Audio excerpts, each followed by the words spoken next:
Today on Locked On Phoenix Suns, 2-0 over the weekend with Kevin Durant back. Our takeaways from both games plus trade season is underway. Let's go.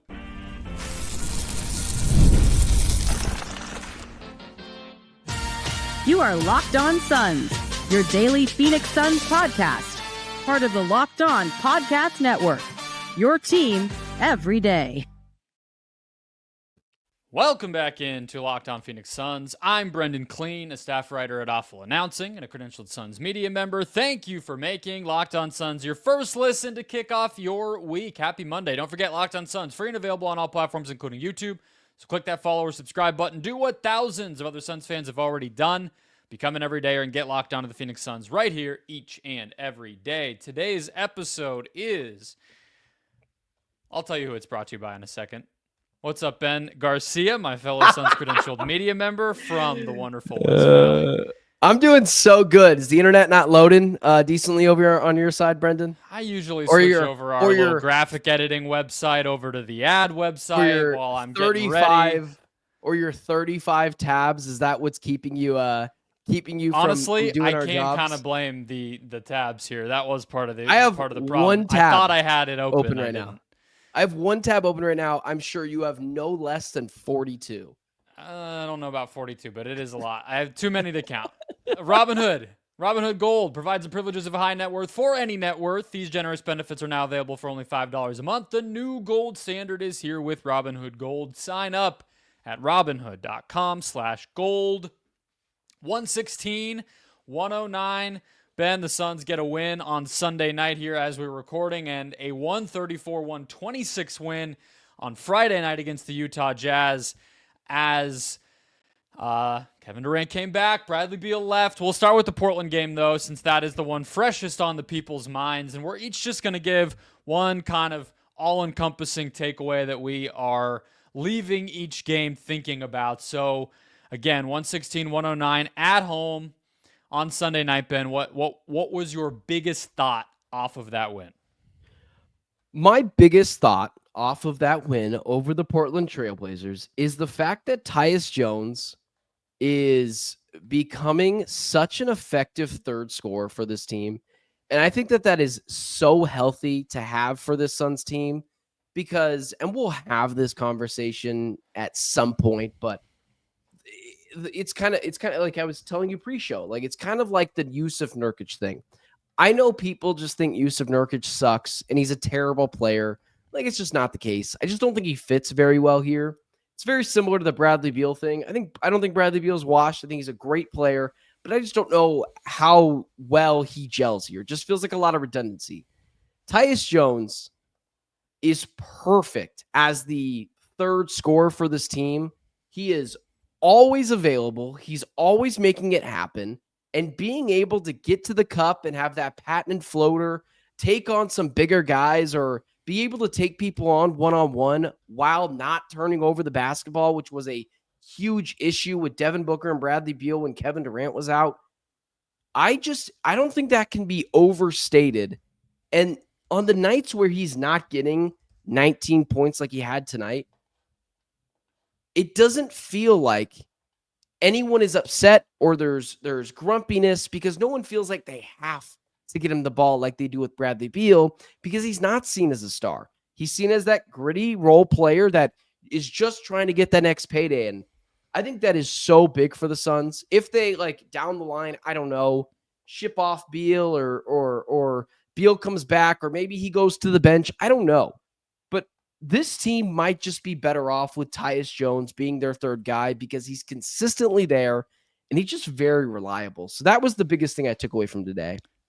Definitely consistent. We did questions for Tyus's minutes and assists in those board bets we did preseason, Ben, where we had 25 minutes or more and then 6 assists or more. He's blowing all of that out of the water. He's at 7 assists a game. He's at 32 minutes a game.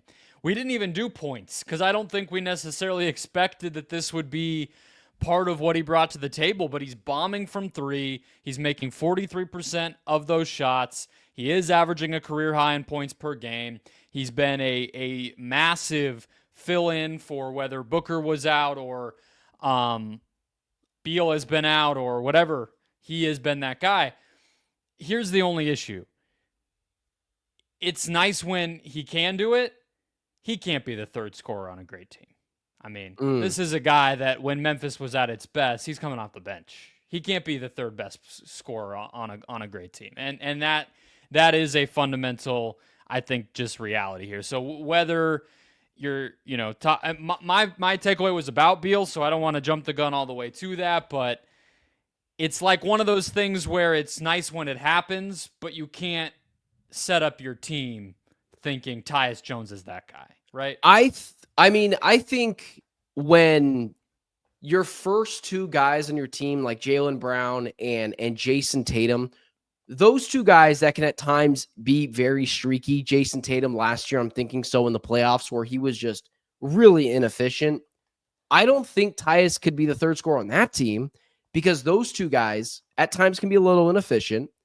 But Booker and Kevin Durant, when they're both on the floor, are always going to be pretty efficient, are always going to be those high volume scorers. I think when you have two just shot making guys that play off each other very well, I think Tyus could be, but I get the concerns. Let me follow it up with this.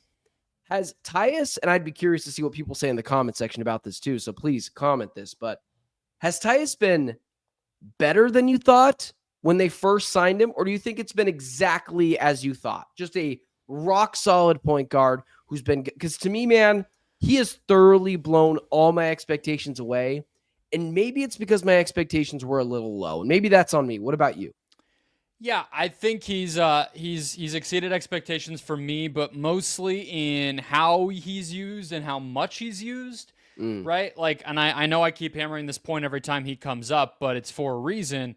He is not really being used like a traditional point guard, which is part of why he's had these chances to score. There's plenty of possessions where he's off the ball, he's spacing the floor, he's even screening at times. He's just really being used as like one of the chess pieces that's kind of interchangeable with every other guy, more so than he's just being used as some kind of, initiator only. So I would say the green light to score has surprised me. And then just, I think, unfortunately, this one's not great, and it leads me to my other takeaway, which is that he's had to step up more than I would have liked him to, right? Like, I don't think it's awesome that he's had to play 32 minutes a game because even Grayson being out for stretches and whatever else has kind of forced him to have to do more. So I'll be interested to see what what the role looks like, ideally as they get healthy, but at the very least as kind of the guard rotation solidifies and everything else. But my takeaway from this game, you could really put it in either one, and it's not so specific to what exactly happened on the court. I really think the Suns just sort of took care of business with this Portland team. They outscored them by 12 in the first quarter. They take care of things toward the end of the game, and a win is a win there. I just think we're seeing what load management looks like for Bradley Beal right now. And we don't have to spend a massive amount of time on it. I think it just sort of is the reality. Right knee swelling out of nowhere. I love the energy online from Suns fans who think that this is just actually all part of a big conspiracy, that a trade is like already about to go down and they're just waiting for Mickey Arison and Matt Ishbia to sign on that dotted line. That is not what's happening. It's hilarious to me, Ben, how upset people can get when Beal misses time every week.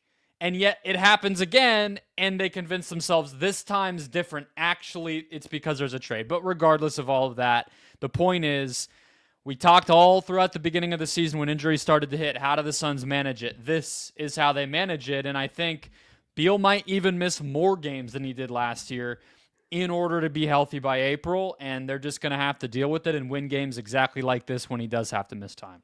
Yeah, I agree with all that. I'm a little frustrated because it did come out of nowhere. I texted you and I said, because I was very adamant, like, hey, we got to keep that 2031 pick. Like, we need something out of this. And I text you, and I've completely reversed course. Just trade it. Just trade the pick. Like, just trade it. That was my last straw on Friday where I'm like, okay, we've had a knee, we've had an elbow, we've had an ankle, we've had a calf. I'm over it, man. I'm over it. It's so frustrating. And now the other leg, because the ankle and calf were left, I believe. Now it's right knee. So yeah, I'm just so over it, man. Where I have And genuinely, like my bandwagon college team has always been the Florida Gators. So I've loved Beal since he's been a Gator. I can't do it, man. I'm mentally exhausted. I just trade the pick. Just trade it. Listen, if 6 years from now I regret that decision, I don't even know if I'll be alive in 6 years. So just trade the pick. Go get Jimmy Butler or try to put it in the package. I'm over it, man. I'm over it. I can't deal with it anymore. But I would like to ask you, why do you think Suns fans think that a trade is imminent because Beal is out? Like why would they do that? I mean, if a trade was close, we would know. Yeah. Yeah, agreed. Because of social media, I think that's just a thing now where any time that a player who we think could be traded misses time or posts anything suspicious or gets referenced by their teammate in it just immediately that it's done. And it's like, yes, that's fair. I understand wanting to read into those things because sometimes they do come true. But on the very other hand, we have people like Shams and others who give us the minute by minute of all these trades. And like you just said, if anything had moved between Miami and Phoenix, I think we would know. I don't think we would need to be reading the injury report in order to find out about it. I feel kind of bad for those people, man. I feel kind of bad for them because they're coping. Yes, and I'm like, their third best player misses a game every freaking week, and they're mad about it. So they say, "Oh, he must be traded." I mean, that's because there is a chance, and although I still regardless of the pick, regardless of anything, I do think that trade is likely. Just I don't have any sourcing. I'm just thinking that it would happen, but there's also a decent chance it doesn't happen, and this has nothing to do with anything. And it is kind of strange to me to see all these Suns fans losing their mind, but also I think some of it is just engagement baiting on social media because people aren't super aware. Just crazy. He could be traded still. I'm not saying that he won't be. Yeah, of course. That's not why he's out. He's out because he's always hurt. Yeah, you're saying there's nothing to do with this, and it's actually funny to me that you're saying that to people. So and they're managing it. And they're trying, like I said, that was my takeaway. They're load managing Beal. That is what's happening. Last year, I think a lot of the time he missed was genuine. Now, I do think they're being careful. I think they saw, hey, we have Monday through Wednesday off next week, and we're home. Why don't we just chill? Let's rest them over the weekend. KD's back. We can beat Utah and Portland either way. And they were right. This is load management. That is what we're seeing with Bradley Beal. Let's get to our takeaways from that Jazz game, which was fun. These teams always play each other in a really awesome, high-scoring shootout, and we got another one Friday. What did we learn from that game? Next. First, today's show brought to you by Robinhood. With Robinhood Gold, you don't need a silver spoon to eat up the financial favors of the 1%. Robinhood Gold allows others to get the rates and perks usually reserved for the high society. Now, the resourceful individual with Robinhood Gold can earn the very liberal rate of 4.25% APY on uninvested cash and be rewarded with a handsome 3% retirement boost on IRA account contributions. Robinhood Gold provides the privileges of a high net worth for any net worth. These generous benefits are now available for only $5 a month.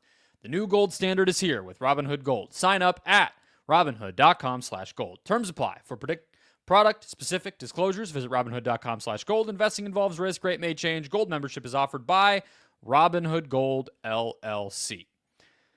Today's show also brought to you by BetterHelp, the best place to go for flexible, convenient, suited to you online therapy. If you want to stay cozy during the winter months, sometimes that means wrapping up in a blanket with a mug of hot chocolate or watching a movie. That's literally what I did. That's why Ben had to wait up for me to record. I watched a movie with some family today. Therapy is a great way to bring yourself some of that same comfort beyond the holiday season. Have it never go away, even when the season changes. So if you're thinking of starting therapy, give BetterHelp a try. It's online, convenient, flexible, and suited to your schedule. All you got to do to get started is fill out a questionnaire, get matched with a licensed therapist, and you can switch at any time for no additional charge until you find somebody that's right for you. Find comfort this December and beyond with BetterHelp. Visit BetterHelp.com/LockedOnNBA today to get 10% off your first month. That's BetterHelp, HELP.com/LockedOnNBA. All right, Ben, let's keep it rolling. Reminder to sign up for the Locked On Suns daily newsletter. If you're on YouTube, the link is right there. If you're on audio, scroll down a little bit, click the button, type your email in, support the show, get awesome analysis on the Suns and the NBA 5 days a week, fantasy advice, and much more. All right.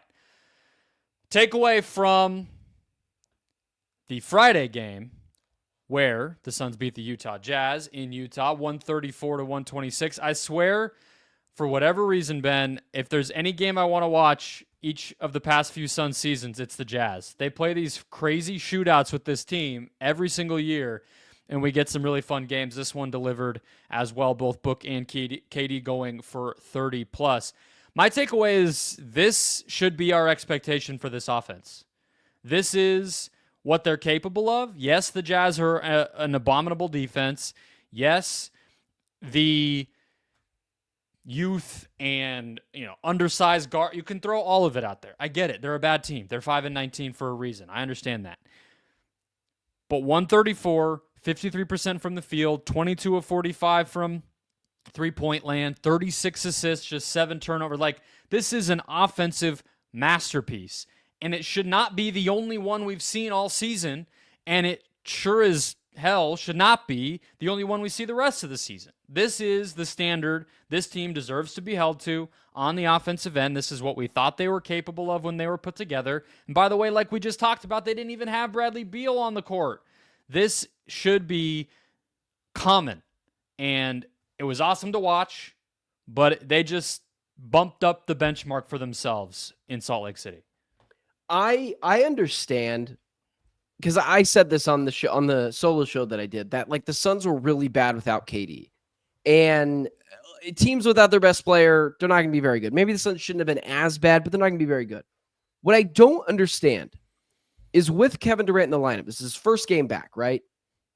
How do they execute the game plan so much better? Like, they're a completely different offense. They don't get away from things that they're not supposed to be doing. They are shooting more threes, and it's just a way better, well-oiled machine with Kevin Durant in the lineup. And I don't get it, because you can still put Kevin Durant in, or take Kevin Durant out of the lineup and put anyone there and run the same offense. It doesn't have to look as good, but I don't understand it, man.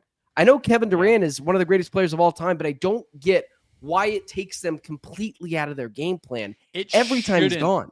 Right? It shouldn't be Doesn't so make any sense. And there's no explanation for that. But I just think in some ways it's pretty simple, and it kind of is like a good and a bad. It's like good news, bad news. Like, the good news of Kevin Durant being there is he is the one player on this team that forces defensive breakdowns by the opponent. They're going to double team him in the post. They're going to panic if he's open and oh crap, 2 guys just rotated over there and he's going to make the right play. Or, they're going to be re-switching and scrambling if he gets a mismatch. All these sorts of things. It sucks that Booker and Beal aren't quite at that level, but the reality is he's the only guy that really induces that level of fear in the opposing defense, and you just kind of saw that. And when he has 8 assists on top of it, then he's really, really punishing that. So I think the best sign of all of it, though, to me, is Booker really fed off of it. And Booker, whether he was screening, they were using a lot of like off-ball flare screen stuff that like Boston will run a lot, and Booker was part of that. He was kind of got to settle back in at really what I think his bread and butter is. So it shouldn't be so extreme, but you really did just kind of see it click into place where when KD's out there making all those things happen, everybody benefits. Yeah, and that was kind of what I took away from the game, was the whole Devin Booker aspect of it. But before I get directly into that, there was a report, and I sent it to you, that whatever it was, and even if maybe it was just fabricated or whatever, that Booker was becoming a worse player because of Coach Budenholzer. Mm-hmm. And it was nonsense. Like, it was craziness. Because of the way Budenholzer is having him play, Devin Booker's became a worse player. And it's insane, because when Kevin Durant is in the lineup, Devin Booker is the all-star player that we've seen him be for the last 10 years. And so that takes me to, no, Booker isn't dependent on the coach that's there. And I'm so sick and tired of blaming coaches. He is super dependent on Kevin Durant. And I'm really surprised because I know there's KD fanboys that, say, Booker's nothing without him, but it's kind of true this year. But Booker didn't have Chris Paul the year before when he was tearing it up with Ricky Rubio. And that's where I'm like, I don't get it. I don't understand why he's a completely different player, where in years past, he hasn't needed that second guy to get his and be efficient. But maybe because he's being asked to play a different role this year, that now he's different. I don't even think he is. I think the whole premise of that tweet was ridiculous. I don't think he's playing that differently, if I'm being honest. I think that, and I don't think it's so much like the other guy even needs to be awesome, right? Because like you said, even if it's just Ricky Rubio, we've seen Booker be pretty awesome. I mean, hell, when it was campaign, we saw Booker have some pretty awesome games being the number 2. I think it's just on ball versus off ball. I really think the more that we kind of see him at the highest levels adapt to his surroundings, I think it's that simple. I think when he has to be constantly making decisions and reading defenses and manipulating defenses with the ball in his hands, it doesn't go well. When he's able to attack broken down defenses and rotating defenses, that is when I think you see Booker be at his best. I think it's that simple. It could be a replacement level point guard. And maybe that is like a little bit of how he's having to play differently, is that technically, like I keep saying with Tyus Jones, he's out there but not super hands-on all the time. So maybe you could make the case that if Bud was running Tyus as a more traditional point guard all the time, that Booker could just settle into being that off-ball guy. Maybe that's something for a lesson to be learned when KD misses time again or something. But I just think it's that simple. He just has to be off the ball, and that's how he's at his best. Yeah, I mean, maybe it's at his best, but I would object to that a little bit, man. Booker's really good in years prior at creating his own shot. It was the thing that I thought that separated him from a guy like Jason Tatum, where this year, I can't even make the argument who's the better player. It's been Jason Tatum, and it hasn't been close. And I've just wondered where that's went. And I don't understand. Maybe things are getting too congested around the three-point line. I don't get it. You can create your own shot and still start possessions off the ball, right? It's just a matter of, I think we just have learned that when he can be double-teamed, or when defenses can clog his driving lanes, or when, basically the defender is kind of dictating what he's doing versus, himself dictating it, or the offense or other players setting him up is dictating it, then that's where things start to go awry. But I think you could still call what he does when he's off the ball creating his own shot. It's just not dribbling it up with, 20 seconds left on the clock. But yeah, best game of the season, right? I mean, this was Book's best game of the season in Utah, 34. Oh, in Utah, yeah. I think you're talking about tonight. I was like, no, Utah was better. But yeah. 34, 8, no turnovers. And again, the magical 6 3-pointers, as he always tends to have. Yeah, 2 things on the Utah side that this isn't locked on Jazz, but I thought was funny. 1, didn't see any Drew Eubanks. That was a little frustrating. 2, do you know Walker Kessler hasn't shot a 3 all year and made 2 of them against the Suns? Yeah, and Kleen was doing the same. He was pretty low volume coming into this game. He missed both. Kleen did, but I'm like, why do centers just bomb against the Suns? The guys tall white guys who don't shoot, they see purple and orange and they start launching them.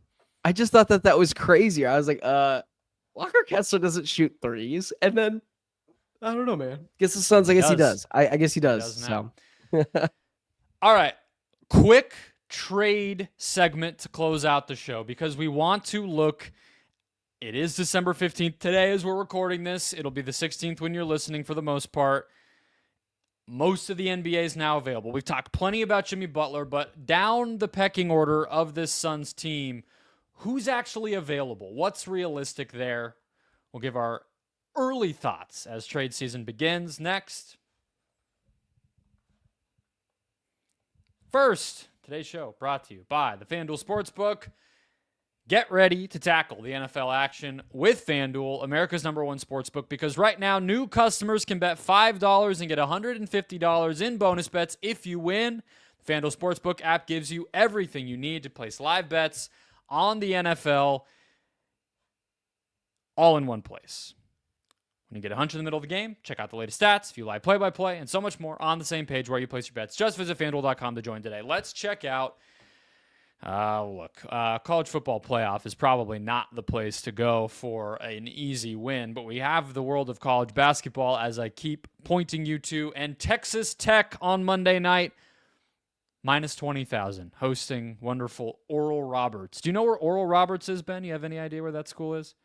No idea. That's the point. If you don't know where the school is and a Blue Blood is hosting them, go ahead and put some money down, all at FanDuel.com. Get started with $150 in bonus bets if you win your first $5 bet at FanDuel.com. Never waste a hunch. Make every moment more with FanDuel, an official sportsbook partner of the NFL. Closing out the show, I just want to throw something at you, Ben, that I put to the World of X this weekend and got some interesting fan feedback on. Mostly disagreeing with me. I said, I'm at the point with the Suns where Royce and Grayson are too valuable to trade. Might be two of their top 5 players right now, unless they shoot for the moon with the Beal trade. To me, it's a Kogi, Nurk, or bust in the trade market. What is your reaction to that?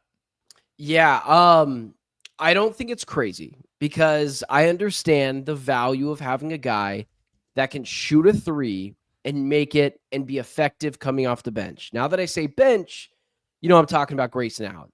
Royce O'Neal, you cannot trade. You cannot trade. You cannot get smaller.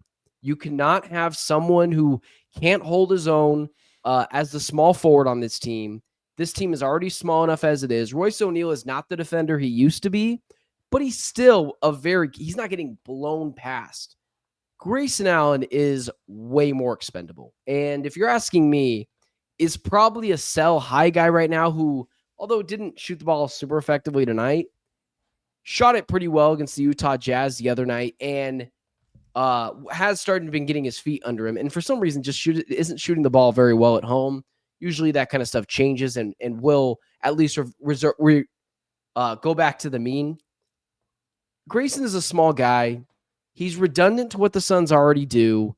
As much as I want to keep him on the team, if you told me I could upgrade by going and getting a real center, yes, I would trade Grayson Allen, no problem. No problem at all. Or if I was trading Royce O'Neal, it would have to be no, I wouldn't. I wouldn't trade Royce O'Neal. It would just be Grayson, man, because he's small. He's not super lengthy. I'm out on it. So let's review quickly. Again, we saw Dennis Schroeder go to Golden State, and the Thomas Bryant thing to Indiana, not so big, but 2 trades already.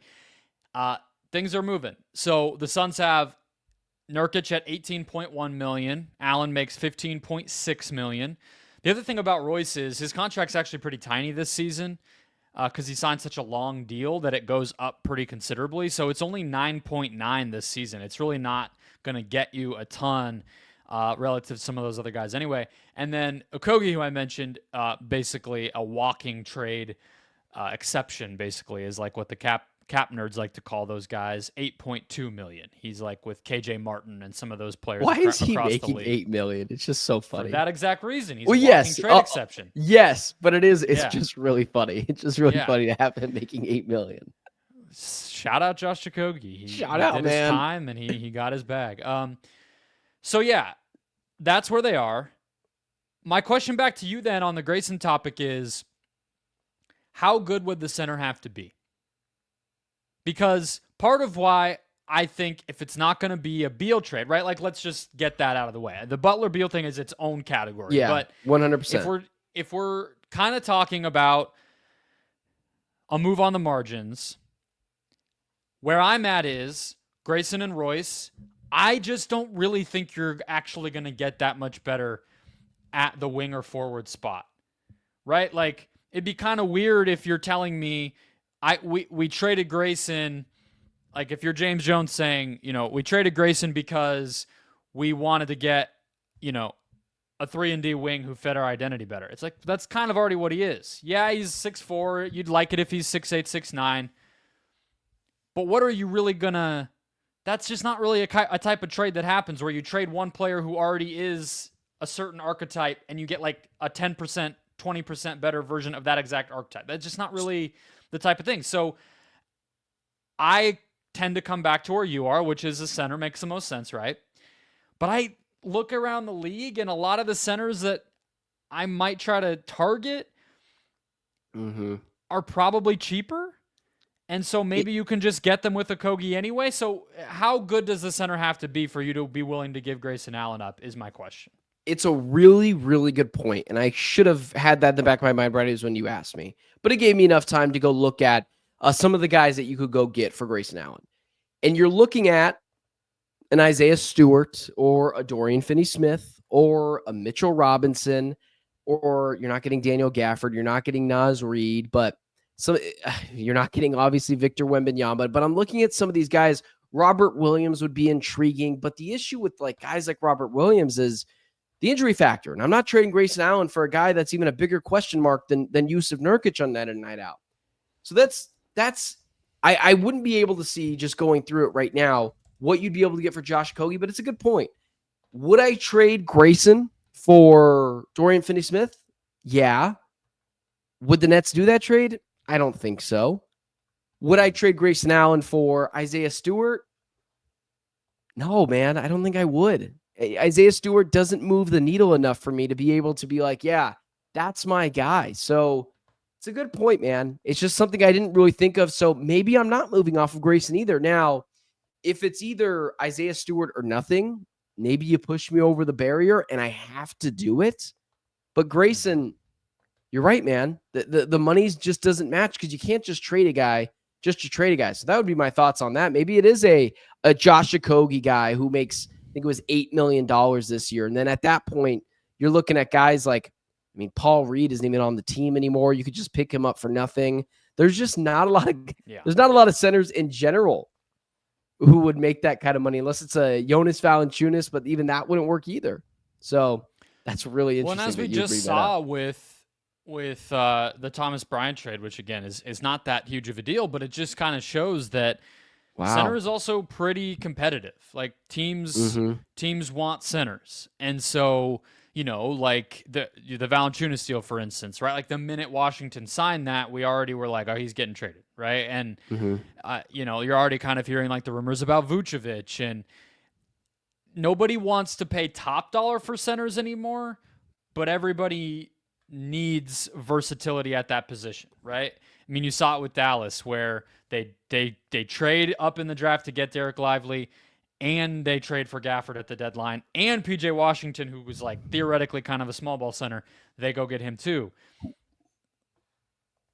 Who's a guy that you were looking at? Because the only guy that I'm looking at that makes any sense is Nick Richards. It's the only guy that you could trade Okogie for and something. But I just don't know why they would just get rid of Nick Richards also. Yeah. I want to see. I'm looking at some of these guys, and it is really slim pickings. Yeah, Nick Richards is the guy that I was thinking of for sure. I wanted to say Goga Bitadze, but he is he's too expensive. He makes a little too much. Too much money. Yeah, he makes a little more than Okogie does. But I think the tier you would be looking at is exactly the one that you mentioned if you were to trade Grayson, which is probably like Wendell Carter, Robert Williams. Mitchell Robinson gets hurt, but they're also not even going to trade him. I think that Isaiah Stewart's just probably not good enough or proven enough to take the swing on him. So the answer is I don't know, and that's exactly why I kind of came back to like, again, I know I'm a broken record with it, but I think that this Suns team's ultimate destiny is being more of a small ball, versatile offense first squad. And if that's the case, then that makes me want to center even less. And that makes me also want to hold on to the 3-and-D weapons that I have even more, even if they're not perfect, which nobody would say Grayson Allen and Royce O'Neal are perfect, but I don't think you're going to probably upgrade on those guys very easily. So I don't know. It's just something to chew on as those guys continue to have awesome seasons, and the rest of the roster and the rest of the trade market kind of is just hit or miss right now. Well, you just really quickly, you said it's either Kogi or Nurkic or bust. And man, even the guys under Nurkic, it's the same category Yeah, he makes as the about guys the you would same trade. as Allen. He's only a couple million more, but it's the same category. I mean, would you trade Nurkic for Isaiah Stewart? I mean, I guess maybe just to Yes, get off of Nurkic, but that deal gets weird because you're not that giving deal up does get weird. the first round pick for Stewart, right? So Also, Isaiah Stewart is 6'8". Holy cow. yeah, he's a very bud center. Like I think Stewart, is kind of in the mold of like the Bobby Portis and Pero Antic and some of these, reclamation projects that Bud has done a good job with. Even like Paul Plus, he'll Millsap fight is people. about that size, and he's tough. And I think he could be better on a good team. But yeah, it's a weird range to have. And again, as we've talked about a lot with that pick, it's like too good of an asset to trade for a lot of these guys. I'm just going to ask you really quickly, just because we're both on the same guy, and I know a lot of the Suns fans are too. Do you think Nick Richards ends up as a Sun? Is that the only guy that makes sense? Because you're going to have to trade for a big guy. If you had to take Nick Richards of the field, who would you take? There's Kessler too. We should throw him out there. I know There's we no mentioned way in the the Utah Jazz. segment. There's no way the Jazz give up Kessler. There's no way, man. He's too young. I'm not giving up Kessler for a couple of seconds. There's no way. There's no way, man. It's just, I don't know. Maybe I'm Probably not. But that's where I would also, think about it. Their defense is garbage even when he plays. So, it's like it's not like he's some kind of but I'm also not. Yeah. I don't know. I don't. I also know if don't- I also Nick don't Richards think specifically Kessler becomes a Sun. I have no idea, but he definitely feels like the most likely target, and I would be 100% positive that we will hear a rumor at some point in the next 2 months of the Suns are one of the teams interested in Nick Richards. I mean that. You'll that probably is a get it lot. from. We'll probably. Never mind. We'll probably see that tweet from a certain someone here pretty soon. All right, that'll wrap us up. Hit follow or subscribe if you haven't already. Become an everydayer. We got content for you all week, folks. Another game coming up on Thursday against the Pacers should be a fun one. Enjoy your Monday. We'll catch you next time.